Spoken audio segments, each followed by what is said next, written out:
Кандидатът на партия Ред, законност и справедливост за кмет на Русе Пламен Цветков дари пантеона на възрожденците в чест на празника на Свети Йоан Кръстител пред Теча с 9 уникални икони, които ще останат като постоянна експозиция в параклиса на музея. През 2000 година по инициатива на известни русенци и приятели от Лайнс клуб беше построен параклис, който се намира в задната част, в другата част на пантеона, който параклис беше осветен и в него трябваше да бъдат поставени 9 броя икони. Тези 9 броя икони са поставени вече в този параклис. Параклис са, както казах, е осветен и носи името на Свети Паисий Хилендарски.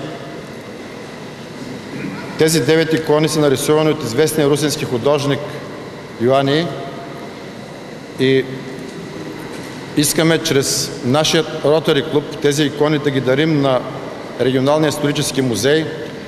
Те ще останат